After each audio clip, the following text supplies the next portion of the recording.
کتنے ظالم ہیں وہ جو لوگ جو اہل حق کی جانب یہ کہہ کے انگلی اٹھائیں کہ یہ آقا کے گھرانے کو نہیں مانتے، آقا کے خاندان کو نہیں مانتے۔ میں کہا کرتا ہوں صحابہ آقا کے غلام ہیں، وہ ہمارے سر کا تاج ہیں، تو جو آقا کے گھر والے۔ ہمارا عقیدہ ہے صحابہ وہ بھی ہمارے سر کا تاج ہیں، اہل بیت بھی ہمارے سر کا تاج ہیں، صحابہ کے بھی ہم غلام ہیں، اہل بیت کے بھی غلام ہیں۔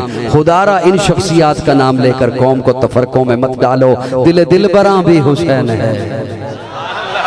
چپ ہو جاؤ، آخری 2 منٹ نے میرے، مجھے بھی چپ ہو جاؤ۔ ہن میں تہاڈی منت کر کے کی کرنا، دل براں بھی حسین ہے، غم عاشقاں بھی حسین ہے، صف برزبی بھی حسین ہے، سر آسماں بھی حسین ہے۔ جہاں فیصلے ہو ضمیر کے کسی آدمی کے خبیر کے، وہاں لاکھ ابن زیاد ہوں وہاں ایک جاں بھی حسین ہے، وہاں لاکھ ابن زیاد ہوں وہاں ایک جاں بھی حسین ہے۔ سنا وقت کے یزیدیوں، سنا شمر کے کشیدیوں، جو یزید ہے اسے ڈھونڈ لو، میرا صاحبہ بھی حسین ہے۔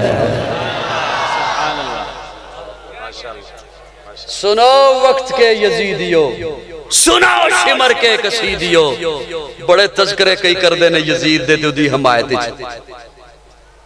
سنو وقت کے یزیدیوں، سنو شمر کے کسیدیوں، جو یزید ہے اسے ڈھونڈ لو، کدھے لب جا دیتے لے لو، اودی جماعت رکنیت کرا لو۔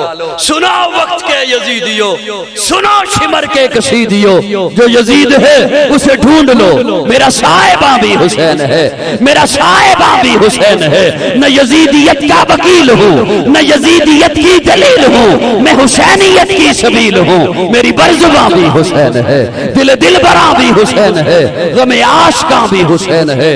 حضور سے محبت اس کا معیار صحابہ اور اہل بیت ہیں۔ اللہ رب العزت ہمیں اسی پر کاربند رکھے۔